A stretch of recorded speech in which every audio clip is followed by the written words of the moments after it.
Good afternoon, ladies and gentlemen. Thanks for being here. I don't have any opening announcements to make. I have with me today Jack Liu, the Director of the Office of Management and Budget, someone you all know very well. What I'd like to do is have the top portion of this briefing, if we could take questions that you might have about the President's speech yesterday, the policy vision he laid out, and the process that he's put in motion to try to realize that vision. We'll do all those questions at the top. Jack is here to answer a significant portion of them. Others I might answer.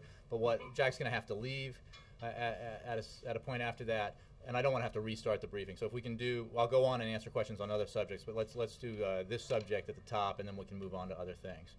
With that in mind, I'll start with the Associated Press. Jim. Thank you. Jack, the President is calling for $1 trillion in tax revenue over 12 years, and that's in addition of over the roughly $700 billion from the expiring Bush-era tax provisions. Can the President guarantee that that extra $1 trillion is not going to touch anybody but that top 2% of earners? And if that's the case, does that mean that the wealthiest Americans are going to have like a $1.8 trillion new tax burden? Well, to be clear, the expiration of the tax rates that were in the Bush tax cut are assumed in our budget because the President, as I said yesterday, will not agree to extend them again. On top of that, the President has proposed that we go through a process of tax reform where we broaden the base and we eliminate the exclusions and preferences, tax expenditures. And if you look at where the benefit of those tax expenditures go, the vast majority of special provisions and preferential rates are for those with the highest incomes. And it's certainly not necessary to have broad-based tax increases in order to get the savings that were in the package that the President outlined yesterday. So you say most of the benefits go to, does that mean that those are the only places that those savings would be targeted? In order to achieve the savings that were outlined yesterday in the framework, it is not necessary to go below that point, to go below the threshold. And that's what the President has proposed. Jay, so it's not necessary to go below $250,000 at all? No one under $250,000 will get a tax increase. $250 for a family, $200 for an individual. $250 for no tax increase for anyone making under $200,000 a year. Obviously, we're talking about a proposal. The President has put forth a framework, and that is what the President has proposed. Yes. Okay, if I could follow up. The tone of the President's speech yesterday, he talked about the Republicans' pessimistic view of America and how they want to break the social compact. Then he talked about finding common ground, and I'm wondering what part of the pessimistic vision he can embrace. Well, a fair question, Jim, but I think I would point out that what the President did yesterday was describe the vision put forward by the House Republican plan and describe his own vision, the vision that he thinks is preferable and which is embodied in the proposal he then put forward.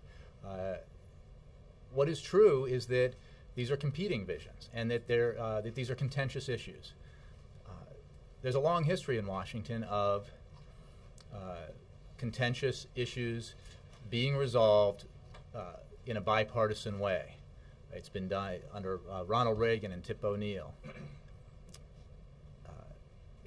The first President Bush, as President Obama pointed out yesterday, President Clinton with Speaker Gingrich. This, just because there's a lot of heat in these discussions and these debates, a lot of firmly held convictions, doesn't mean that we cannot come together and find common ground. The President believes that. But he also thinks it's very important to make clear what his vision is and to contrast it to the vision put forward in the House Republican budget. That's an important thing to do. It does, but he still very firmly believes that we can find common ground, that just as we did last week and in December, and as previous presidents dealing in a similar divided government situation have done to achieve big things in the past. So the confidence is there, the optimism is there, and he looks forward to the process that he initiated yesterday, moving forward quickly because he thinks this is important work that needs to get done. Dan. How does Social Security fit into that vision in terms of raising the retirement age to 70? Perhaps, what's the White House position? Well, I think Jack can handle the policy side of that. Go ahead.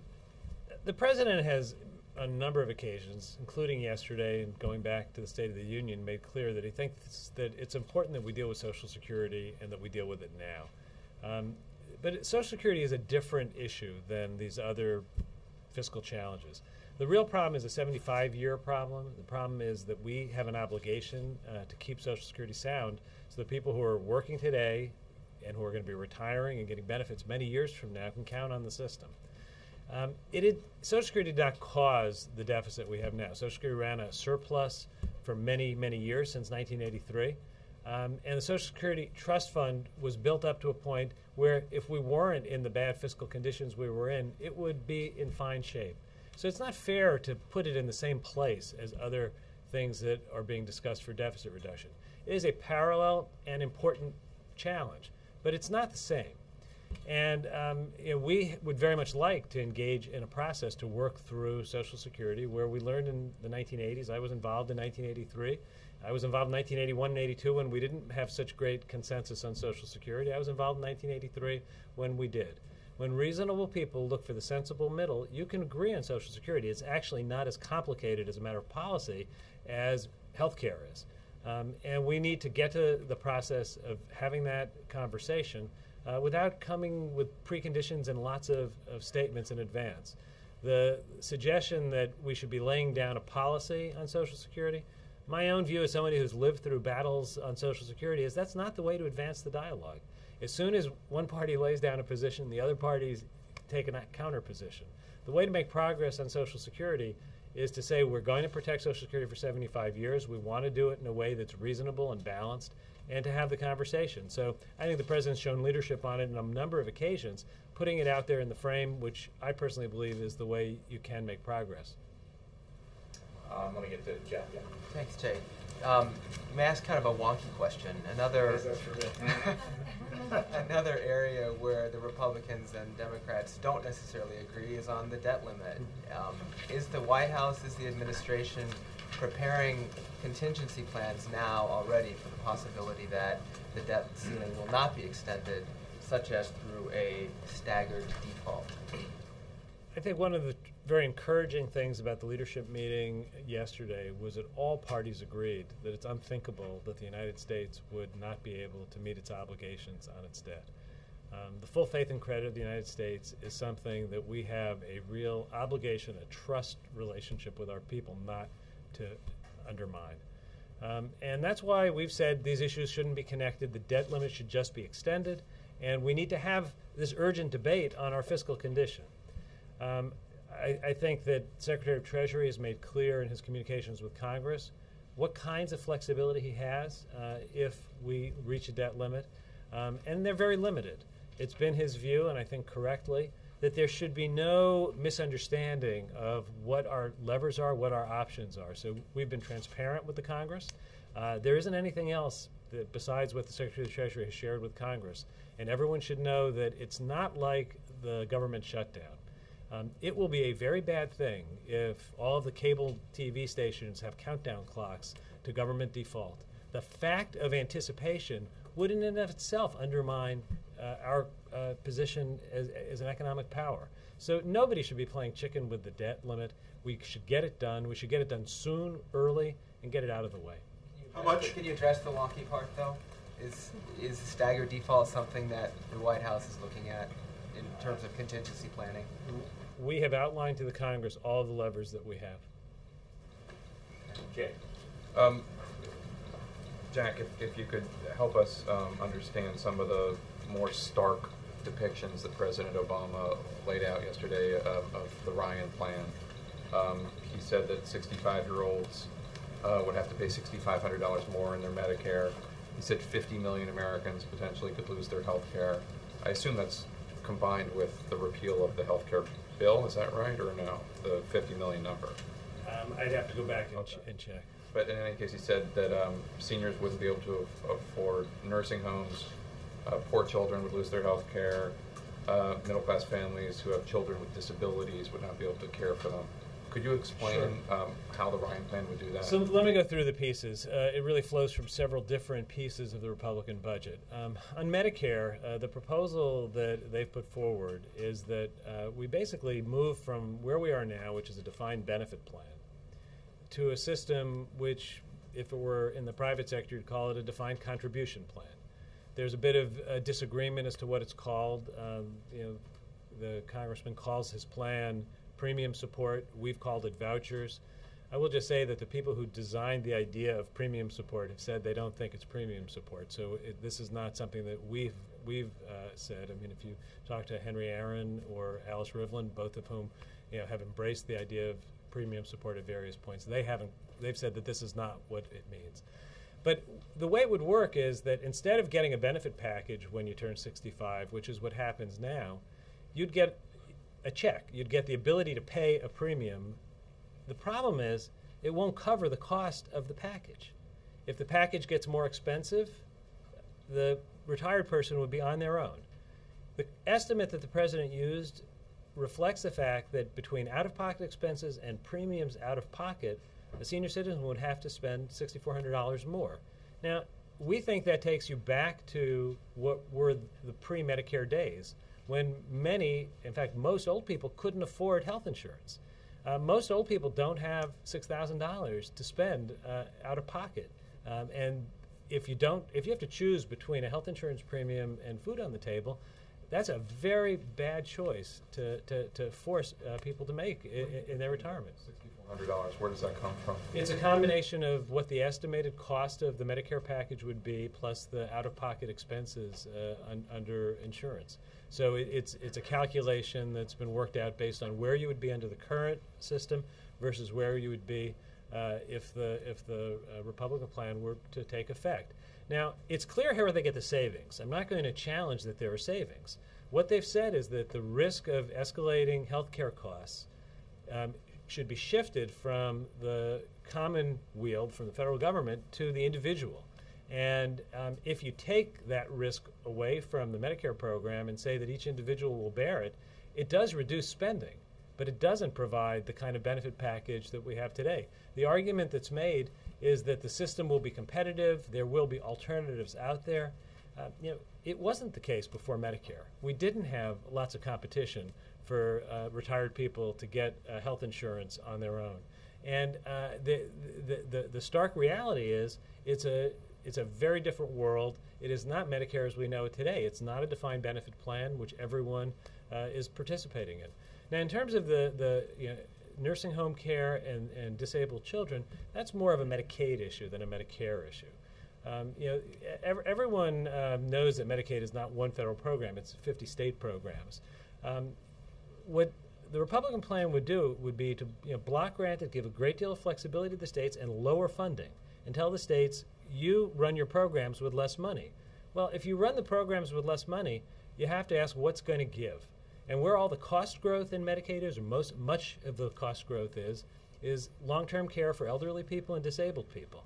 And it is just not plausible that in a world where the resources given to the states was so severely constrained, that with all the flexibility in the world, they'd be able to provide the kind of benefits, especially where it's growing most quickly, which is in long-term care. So you're assuming that the states would take seniors on Medicaid and people with disabilities, or parents with children who have disabilities on Medicaid, off because those are the areas that are growing the fastest. That's where the cost growth is. The alternative would be to take away benefits from everyone else who gets benefits. I mean, the pie wouldn't be big enough. So the question is, what would give?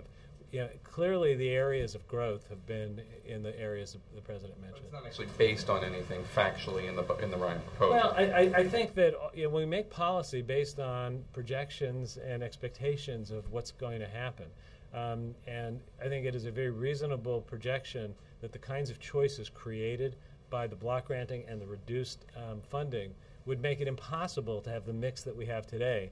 And the only thing that could be reduced in order to keep the growth under control would be that kind of long-term care and the care for disabled. It would be very hard to get the savings any other way. So, you know, it's a little more challenging than Medicare because it would depend on a lot of decisions made in the states. So I think there is a degree of variability. I don't think that there's any question, but that it would put in motion a set of constraints that would require the results that the President described. Thank you. Jeff, staying on Medicare, but on the President's plan, he said yesterday, after going through some of the proposals he has, he said that that will enable us, Medicare and Medicaid, excuse me, that will enable us to save $500 billion by 2023 and an additional $1 trillion in the decade after that. And then it said if we're wrong, then it would be given to this independent commission, which would have more authority to act. Number one, is $1.5 trillion really enough to make Medicare and Medicaid solvent, or take them out of the category of something we really need to fear? Is that enough money? And number two, isn't this proposal to give it to an independent commission kind of the definition of kicking the can down the road? First of all, I think that it's important to take a step back and remember that we're not starting on square one. We've enacted the Affordable Care Act. We've put in motion the most sweeping policy changes that would give us, in fact, the ability to what we call bend the cost curve, lower the cost growth in health care in this country. And that's the real answer to how do we deal with the problems of Medicare and Medicaid. It's the answer to how do we deal with the problems of health care expenses in the economy generally. It's not the case that Medicare and Medicaid are growing faster than health care costs generally. Medicare and Medicaid are growing a little less than or with, depending on what measures you look at, the health care costs in the overall economy. The Affordable Care Act put very important provisions in place to help us to start to bend the cost curve. I think that the independent panel that you're talking about it's not a commission. It is a panel of experts that would set constraints on spending in these programs. And it would limit the growth in the programs to a level that would require, changes in reimbursement practices and the like. It is a very real set of policies, and it's not the same as a study commission. Is $1.5 trillion really the kind of money you need, though, to get this under control? I think that if you combine the impact of the Affordable Care Act and the impact of the proposals that the President laid out yesterday, it is very dramatic savings in Medicare and Medicaid. If we're successful, as I believe we will be with the implementation of these programs to reduce the overall health care growth, we will be well on our way towards dealing with the challenge of keeping those programs solvent. What is a number? If it's not $1.5 trillion, if you're adding in the effects of the Affordable Care Act, what is the number? What is the number? I'd have to get back to you.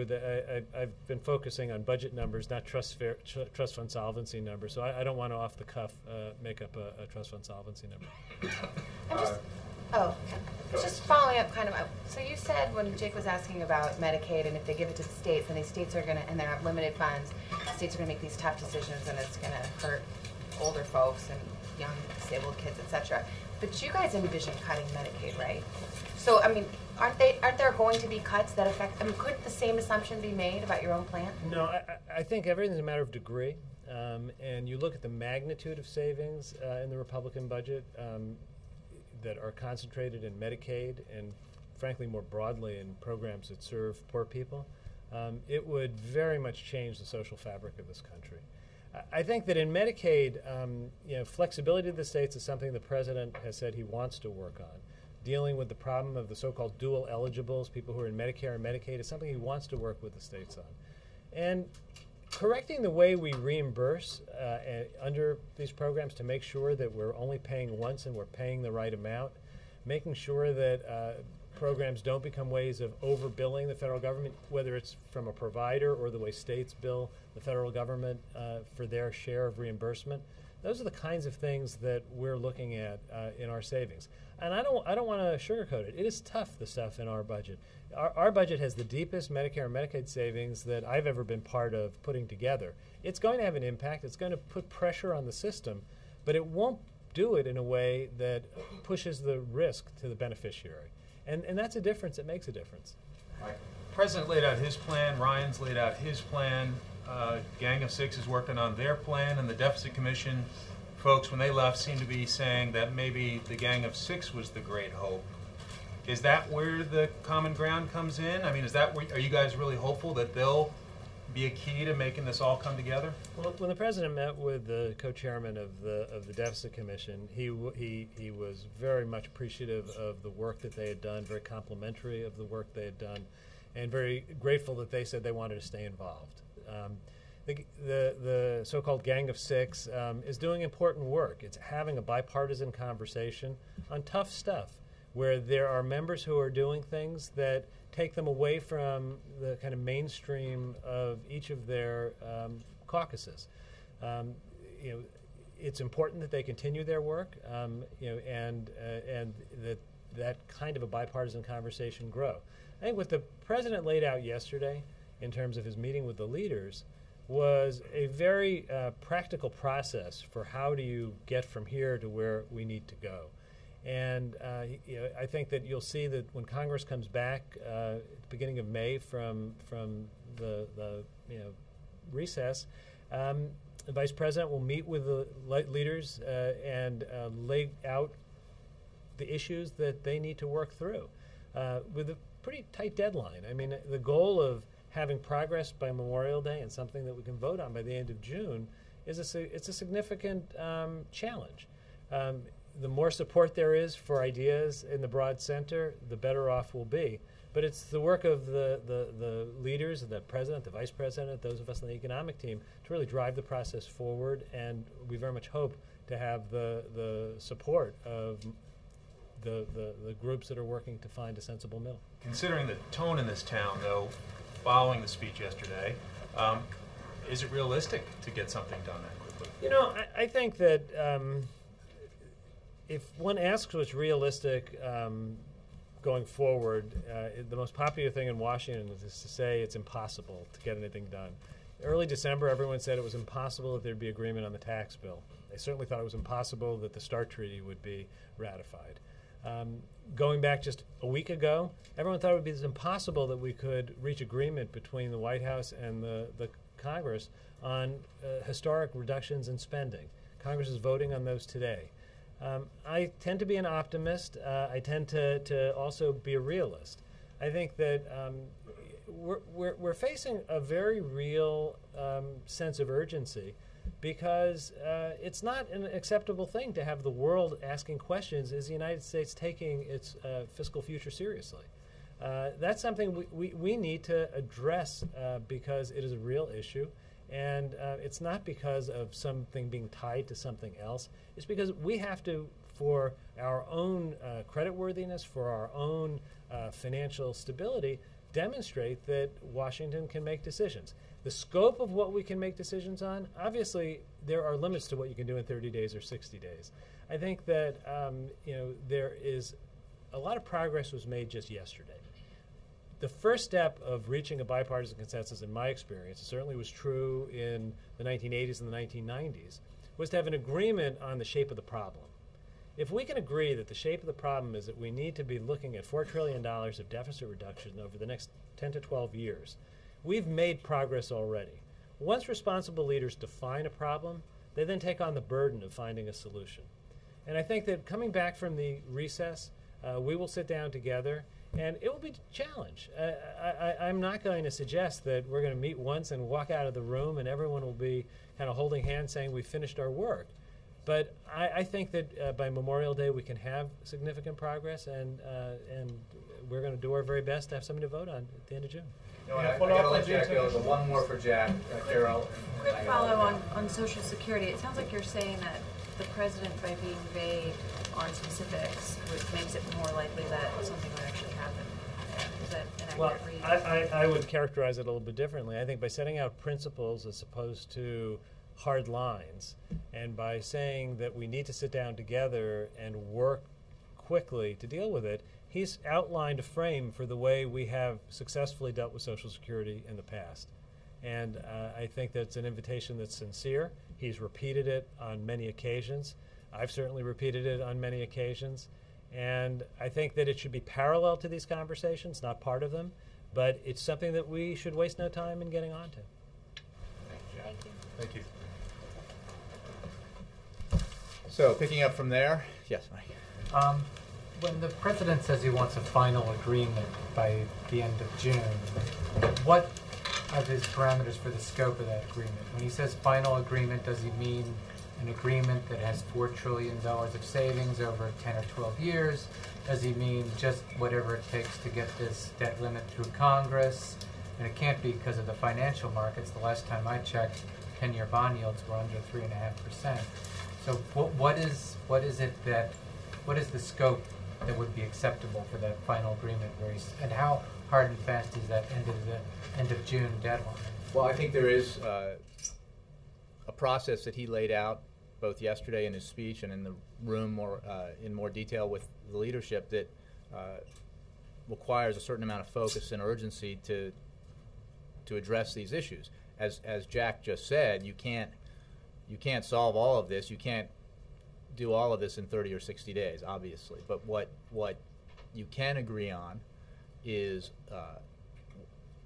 a definition of the problem, a framework for how to approach addressing the problem, and some targets and goals about how you achieve some accomplishments towards a solution. Now, and even that is as specific as I think we can be at this point, because they need to do their work and find what they can achieve that's substantive and real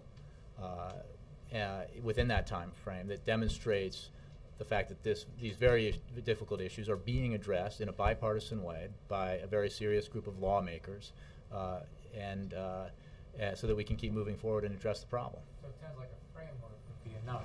If you could Well, agree again, on that and I don't, and how you define that, I think, in the details of that will be determined by those negotiators who are part of the process, and that could be, there could be a lot of substantial detail attached to that, but what is important is that the progress is being made. What I want to emphasize is what Jack said, is that obviously, these are large problems that to address all in a piece of legislation in 30 to 60 days obviously is a reach, but you can make significant progress in that time frame, and that's what the president is asking the members of this group of negotiators, bipartisan, bicameral, to do.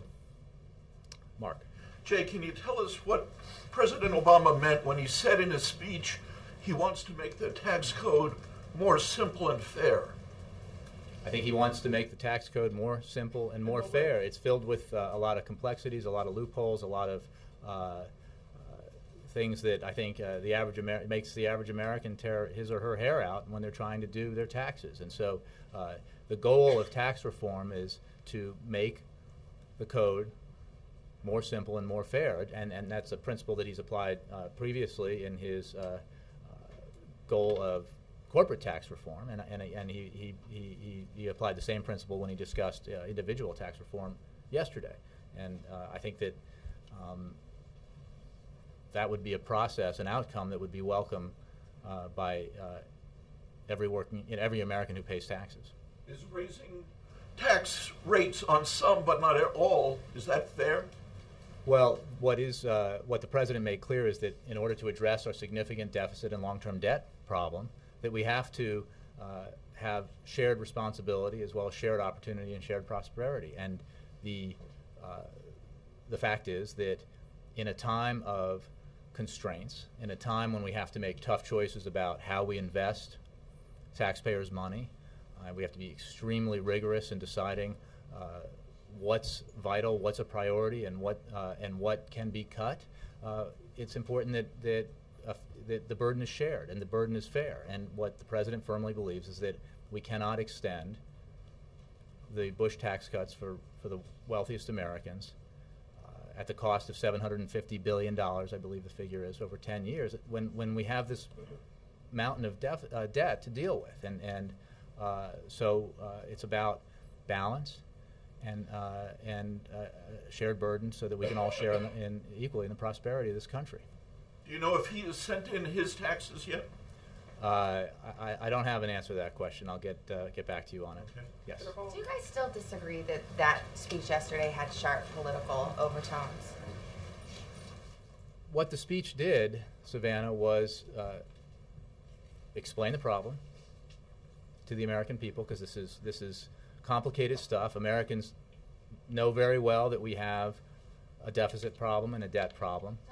Explain. I'll get to that, and to explain the problem and how we got there, which is important to know, so that because it helps give us, it helps explain the best way to get out of there, to get out of the problem, out of the hole that we've dug for ourselves in this country. Then to look at and explain, describe one vision for how we should get there, which is the House Republican proposal.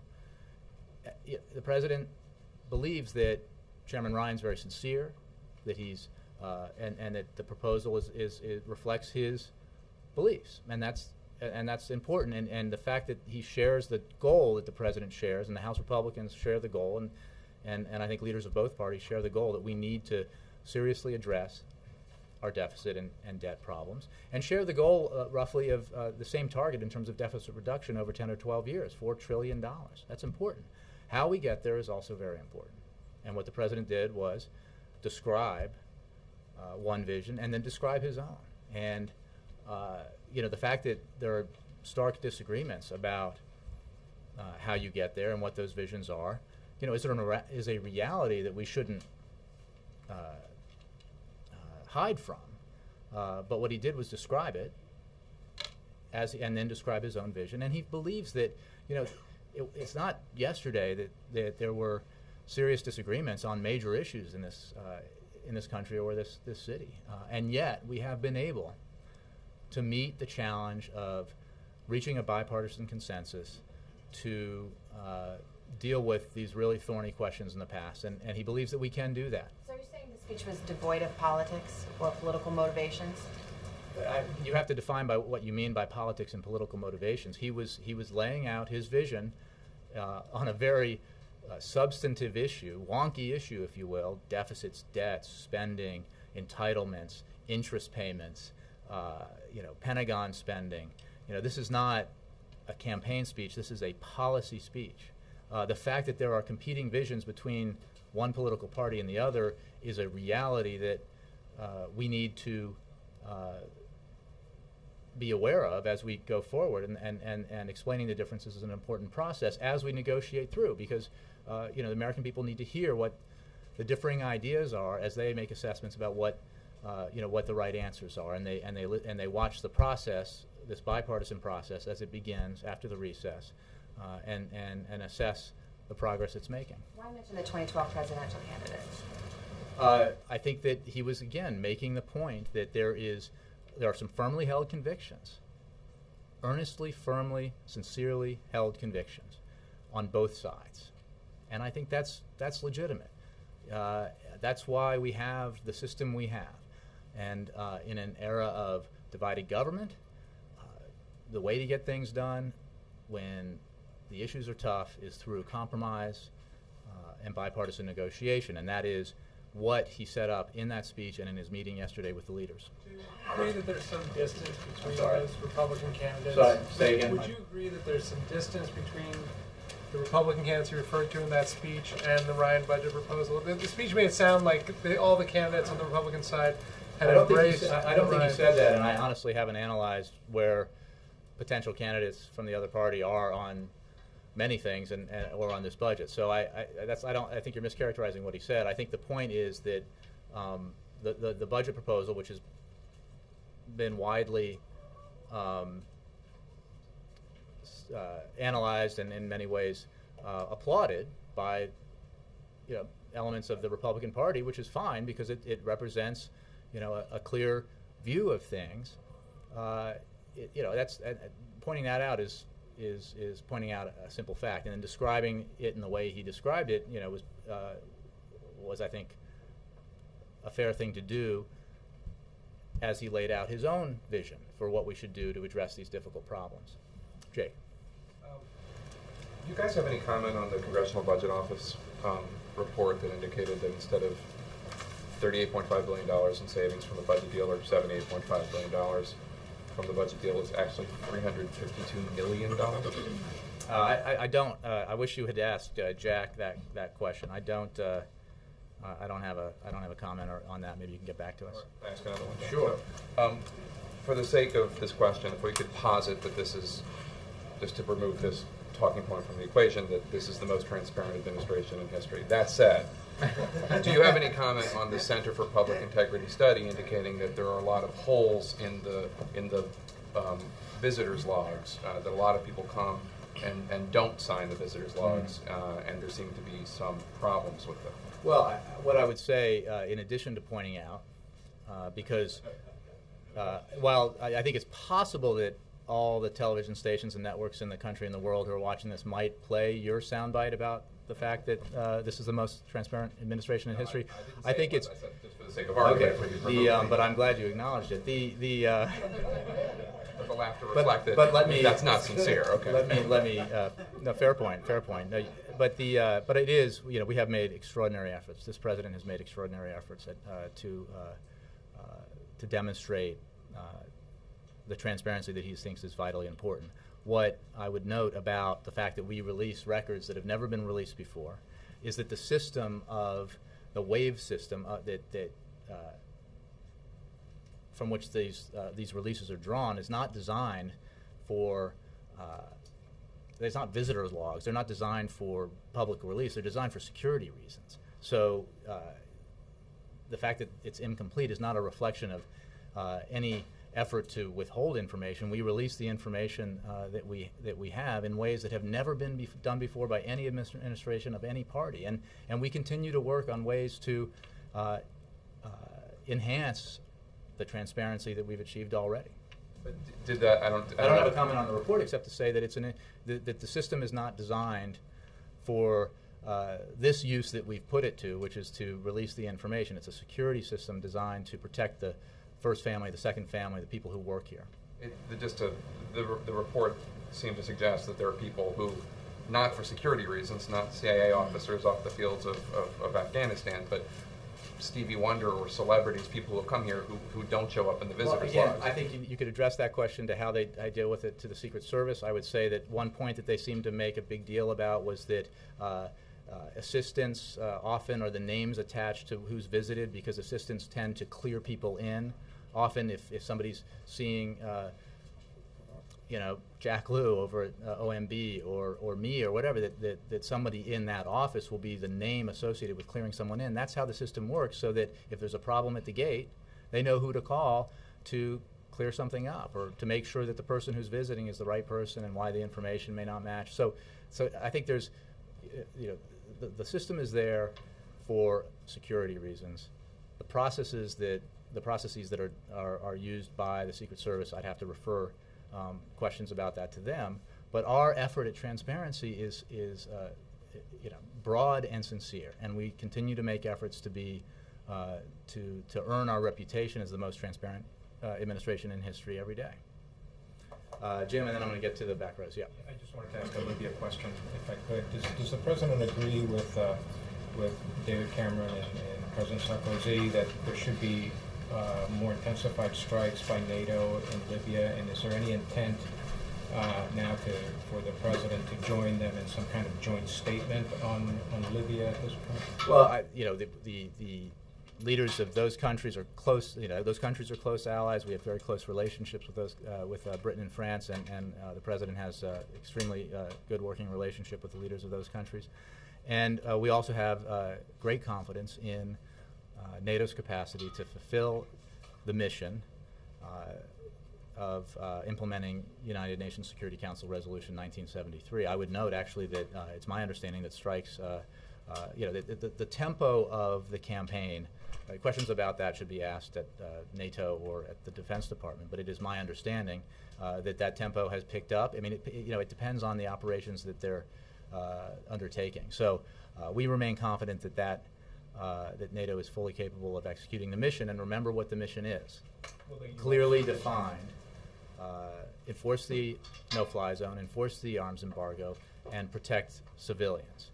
It is not described at all in any way in that mission statement from the Security Council resolution that regime change should be effected through military force. That the mission on paper is the mission that NATO is enforcing, and we are obviously a partner in that mission and a member of NATO and part of the implementation of that mission in a support and assist role. Will there be stepped up use of American equipment? No, that's not what I'm saying at all. I'm saying that the tempo of, I think these questions are best asked at the Defense Department or at NATO, but the tempo of operations depends on a lot of factors, and I think that that tempo rises and falls based on a lot of factors, and that there has been a rise recently and may fall again.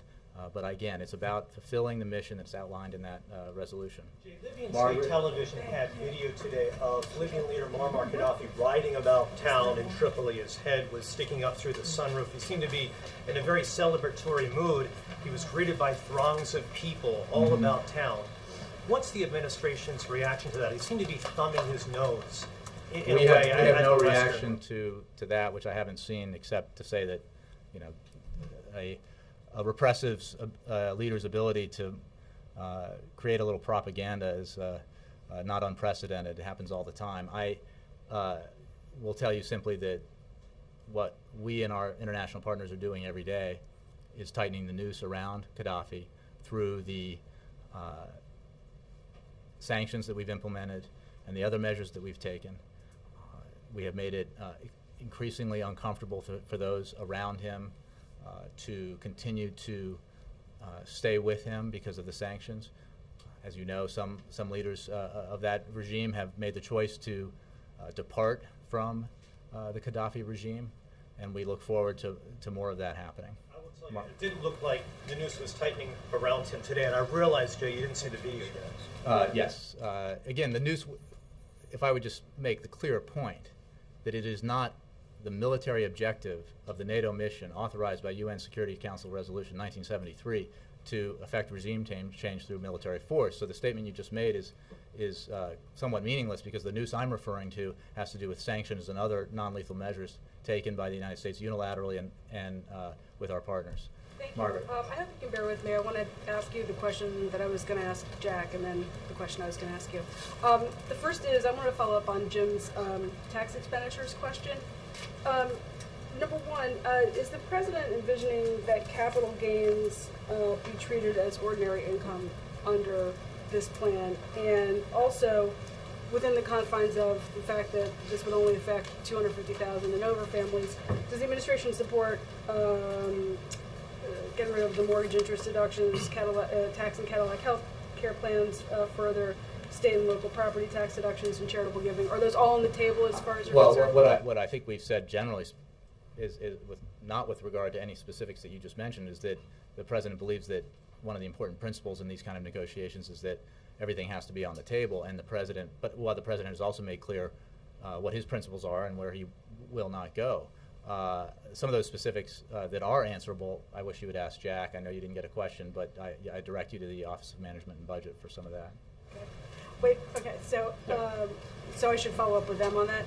And then my other question is, I guess, a little bit more of a political one. Is the White House working to try to facilitate deal-making between, let's say, moderate Democrats and moderate or quasi-moderate Republicans? And do you think that ultimately the width of the coalition will determine how much you can get done out of your $4 trillion plan? Well, I think the reality is that there's a vote threshold necessary for any action. In the Senate, it's 60. In the House, it's 218. And are we working with lawmakers? Absolutely. We're working with, and we will work with lawmakers going forward who are serious and about addressing this problem. And one of the things that, one of the reasons why the president is optimistic that something can be done is that the environment has changed. I think Jack spoke about this when he was here, that there is a certain realization taking hold that there is an urgency to addressing this problem, and that it requires bipartisan action, and that it requires very tough choices, and it requires Republicans and Democrats to move outside their comfort zone, to accept the fact that some of the things that need to be done to achieve the $4 trillion deficit reduction that is the general goal of everyone, it seems, in this debate, that you have to do things that are politically uncomfortable. You have to accept that the cuts that are tough choices the president spoke about, looking at tax expenditures and revenues that some Republicans have acknowledged need to be looked at. I mean, that's how this process works. And so the answer is we will eagerly work with those members of Congress who are demonstrate how serious they are about this issue. Yes.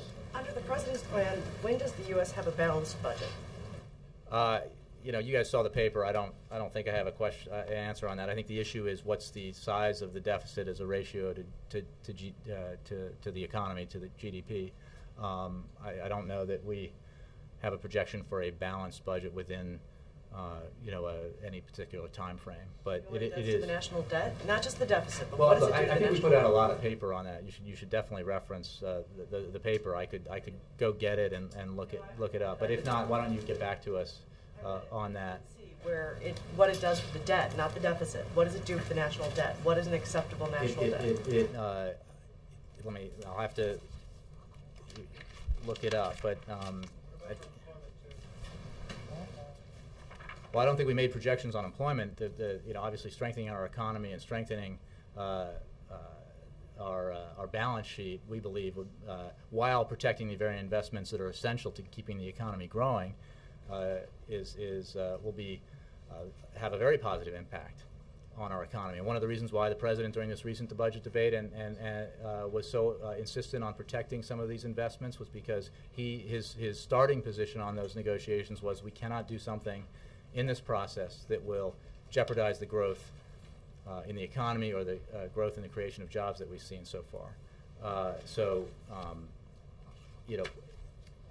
The whole point of this exercise in the end is about making our economy stronger, making our economy more fertile in terms of job creation, and that's why he's engaged in it so directly. Carrie. I have two questions. One is the speaker criticized the group that's going to be led by the vice president. He's asked you to take it off the table.